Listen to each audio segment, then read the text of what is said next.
It's a shame that this is even happening. You know what I'm saying? I was supposed to get killed off season 2. I get hurts to not be in the show anymore. And I mean, like yeah, the story's not done, right? And I should have been there to the very end. At the very, you know what I'm saying? I should have been there to the very end. It is. I don't care what anyone says. It is what it is.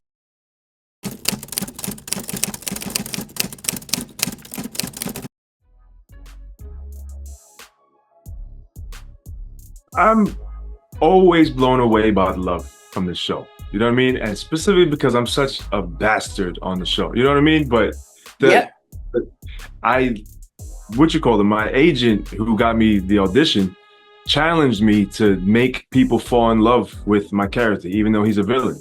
So I guess I did what he asked. You know, I guess I did the challenge because seriously, I could barely leave my house without being recognized now, which is I did not expect to get from this show. You know what I mean? I didn't know what the heck I was walking to in the first place. Right. But the fact that people are mad that I'm gone and they're saying stuff like I can't watch the show anymore because you're not in it. I get hurts to not be in the show anymore, and it hurts. It's a bittersweet thing. Like, 'cause I love that I get that much love where people are like, I don't want to watch the show anymore if you're not in it.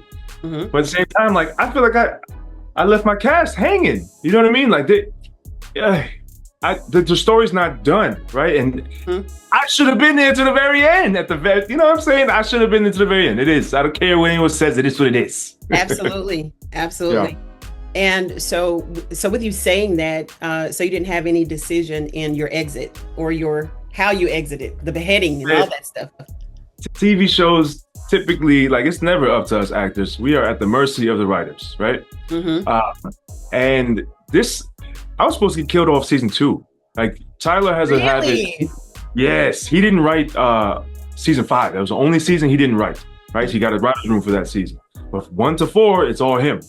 And he doesn't like to do rewrites. He doesn't like to, if anything, we'll just shoot a different story, right? So we shot me getting my head chopped off in the hiatus trailer. That's what that picture on my Instagram page of me holding my head. We shot it. And I feel like Tyler did that as like an insurance policy, just in case I left the show earlier. I never got it confirmed, but he's a smart dude, and that's what I would do if, you know, I was fearful of someone leaving my show early. But I was like, no, I like to finish what I started. I don't give it, there's no way I'm leaving the show unless you take me out the show. And the fact that you want to kill me off, I'm gonna make you regret writing that ever. I'm gonna try to break your heart on that in front of them cameras, bucko. But he pulled me to the side before he threw me in the oval and was like, so we're gonna shoot it, but I gotta figure something else out. I can't lose the best actor on my show. He said.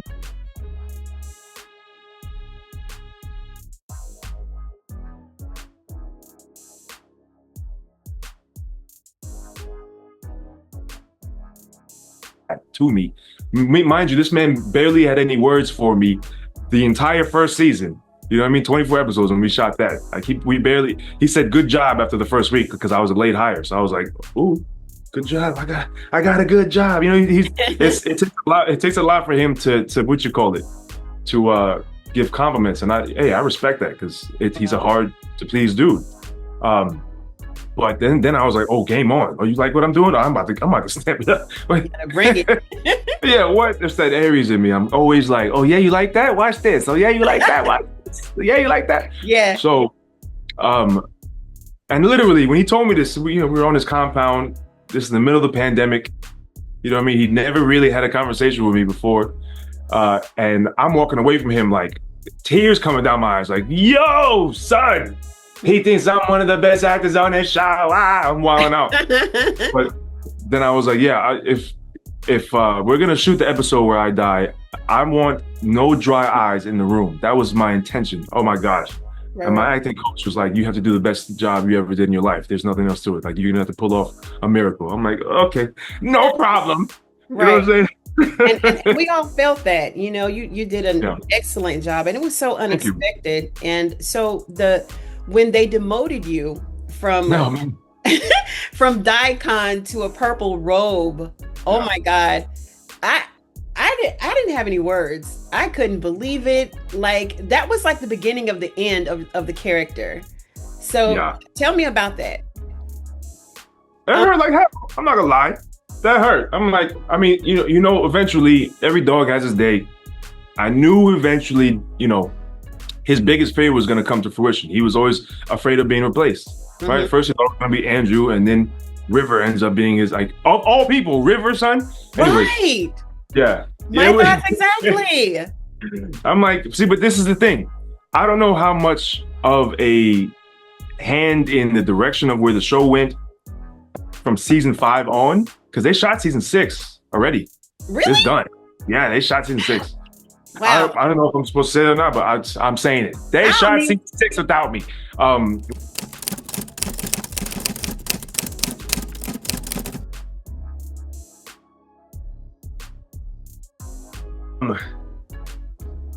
That's a really great question.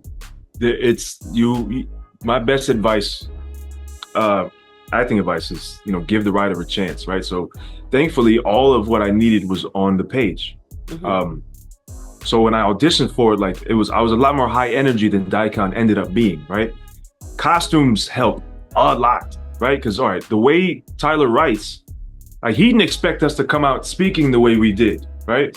But we just all assumed this heightened kind of slow way of talking to each other that seemed surreal, which plays into it being a cult. Right. So, I mean, I did look up some cults, but I don't, there's nothing that you can really glean from what's already happened in history and apply it to, this fantasy world, right? But your imagination is infinite, and that's part of my training. I'm Meisner trained. So my imagination took over. And also when I get around my castmates, I'm informed by how we are with each other. The audition, I'm super high energy. I'm trying to be I'm thinking I'm a slickster. I had no idea I was going to be dressed in a robe and we're going to be, what I'm saying? I had no idea none of that was happening. Right. So what ended up, the audition was the scene where we crashed the car and I'm talking to Andrew, talking about if he approves of the way I handled Sister Tally. Remember I punched her in the face? Yes. Oh my God. How can we forget? Oh Lord! As soon as I read that was the opening scene. I'm like, yeah, Tyler, what you got me doing, bro? Yeah, you got me walking out from the jump, bro. Oh my God! Yeah, I'm absolutely. I'm sorry, Mama. All right, I don't mean nothing about this. But yeah, no, it's my and it's interesting. My acting, my agent, he coached me into this role, right? And he challenged me with some beautiful ideas. He was like, don't be afraid to be menacing. He says he's a disciplinarian. Don't be afraid to let your sexy side out. Don't be afraid to do all these things. So I was like, okay. And then I went for it, But yeah, there was no real prep. I only had 6 days to get ready. Wow. Yeah, 2 days before we started shooting is when I started getting off book. I wasn't able to read every single episode before we started shooting. I had no idea we were going to shoot the whole season in 3 weeks. What? That's not what they do in regular Hollywood shows. It takes months to shoot a 24 episode show. We did a whole thing in 12 days. We were supposed to be, we wrapped a day early. How? Sway. How? Yeah, exactly. So how were you able to pull that off? Was any of it ad lib, or how did you do it? That's a lot to remember, especially someone with as many lines as you had. Oh my gosh, grace of God. I did. So I'm theater trained. So I'm thankfully, because of all the years, digesting a massive amount of scripts and having to, go on stage and perform for 2 hours straight. That allowed me to get off book fast, but he pushed me to limits I didn't even know I had, right? So I still don't know how we pulled it off, because every season we pick up speed. Every season we would wrap earlier than the last season. Wow. Yeah. So it became the norm pretty fast. Yeah, we was doing 100+ pages a day.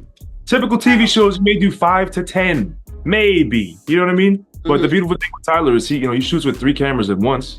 So he can cut around mistakes, right?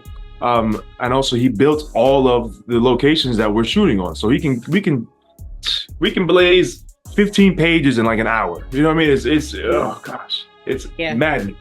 Yeah. But it's also exhilarating. It's the hardest thing I've ever done, but it makes you a beast. Oof. Yeah. My goodness. It makes everything else easier, right? It should. It does. Yeah. I've been on sets after, working on Ruthless and find myself bored because we're only doing 2 or 3 pages a day. I'm like, Where's the rest of the scripts? Right. Like, where is it at? I'm ready. Where's it at? I'm ready to go. Where we at? You know what I'm saying? I'm a clown in real life. I like to play around. I like to make people laugh. I spread joy. I'm obsessed with, seeing the light in people's eyes. So I don't like to manipulate people, and I don't like to flex my power, my guns, none of that stuff. Dikhan he's a sadist, like crazy, and he's a bit of a masochist too. I'm not a sadist, but I'm a bit of a masochist. You have to be to be in this acting game. Like it is excruciating pain sometimes. Producing, right?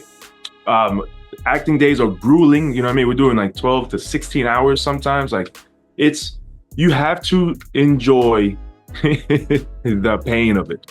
Yeah. But I don't like to put people through what I can withstand. You know what I'm saying? Mm-hmm. So that's where we are different. Also, I'm not trying to be out here catching bodies and and kidnapping people and torturing. What? Exactly. Put them in the punishment trailer. Yeah. Want me to take them to the punishment? So many people want me to take them to the punishment trailer. Of course, because listen. Freakazoids. Listen. Look, we're gonna get to that.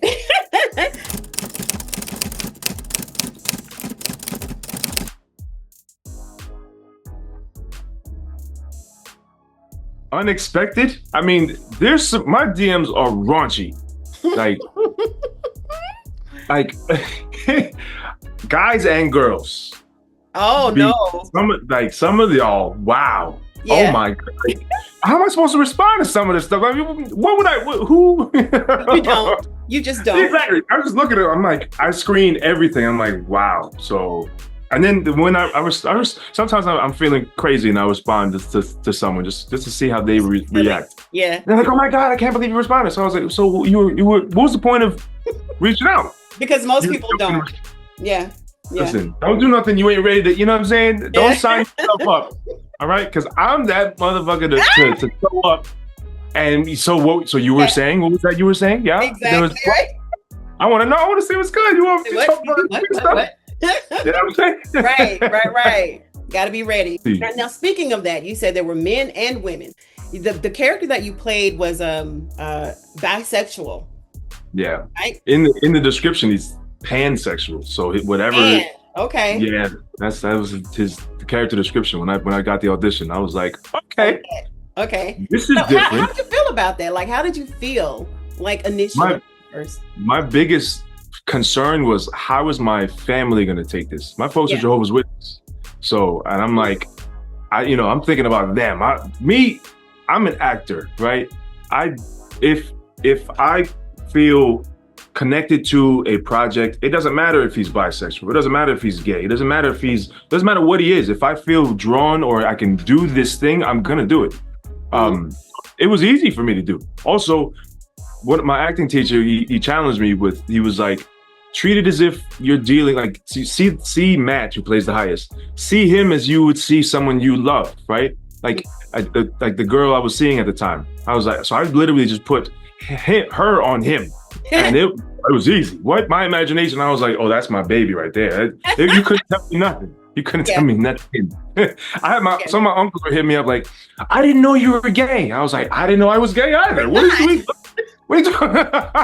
Hilarious. Yeah. And I'm a bit of a provocateur. So what's up? I said a lot of people don't understand that. Hey, I guess it's their problem. I'm over here chilling, and everyone's like, oh, I don't understand it. How are you able to do that? It's really simple. Especially when you see them paycheck. You get into it real quick, right? What? I saw that first check. I was like, excuse me? Hey girl, what's up? You know what I'm saying? Come here, highest. Come here. Okay, right?